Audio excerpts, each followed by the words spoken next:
বরগুনার পাথরঘাটার শেষের দিকে আমন ধান কাটা ও মাড়ার কাজ, তবে দুশ্চিন্তা কাটছে না কৃষকদের।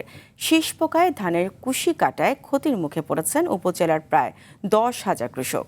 সার কীটনাশকের চড়া দামের বিপরীতে ধানের ন্যায্য মূল্য পাওয়া নিয়ে শঙ্কা চাষিরা। বরগুনা পাথরঘাটা থেকে তৌহিদুল ইসলাম শুভর তথ্যচিত্রে জানাচ্ছেন সোলাইমান কবির। বিস্তীর্ণ মাঠ জুড়ে সোনালী ধানের এমন দৃশ্য সচরাচর হাসি ফোটায় কৃষকদের মুখে। তবে এবারের আমন মৌসুমে ভিন্ন অভিজ্ঞতা বরগুনার পাথরঘাটার ধান চাষিদের। চলতি মৌসুমে ধানের শীষ কাটা লেদা পোকার আক্রমণে দিশেহারা কৃষকরা। ফলন হয়নি ভালো, আবার সার, বীজ, কীটনাশক থেকে শুরু করে বেড়েছে শ্রমিকদের মজুরিও। অন্যদিকে বাজারে ধানের দাম কম, এতে উৎপাদন খরচ তুলতে না পারার শঙ্কায় দিন কাটাচ্ছেন কৃষকরা। এবছর অনেকটাই খারাপ হয়েছে, কারণ হচ্ছে ধান আপনার শীষ কেটে দিছে। 20,000 25,000 টাকা খরচা হয় কুড়ো বুঝ আমাকে ধান হইবে উপরে ধরেন, উপরে ধান হইবে 5 মন 6 মন কুড়ো বুঝ ধান হইবে। কারণ আমরা হিসাব করে দেখেন আমার কত টাকা লস। ধানটা যখন বাইরে হয়েছে তখন হলে সব শীষ পোকে কাটিয়ে দিয়েছে।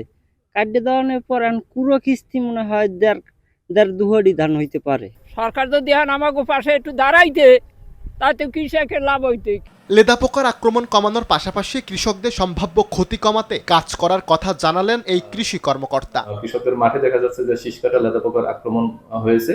তো এক্ষেত্রে আমরা কৃষক ভাইদেরকে পরামর্শ দিচ্ছি যাতে তারা তাদের ধান 80 বা কর্তনের মধ্যেই যাতে ধান কর্তন করতে পারে। এক্ষেত্রে যদি তারা লাইন লোগো অনুসরণ করে যদি ধানের আবাদ করতে পারে, তাহলে এই শীষ কাটা লেদা পোকার আক্রমণ কম হবে এবং তাদের ক্ষয়ক্ষতিও কম হবে। চলতি মৌসুমে বরগুনায় 1,04,000 হেক্টর জমিতে আমন ধানের আবাদ হয়েছে। সুলাইমান কবির, RTV।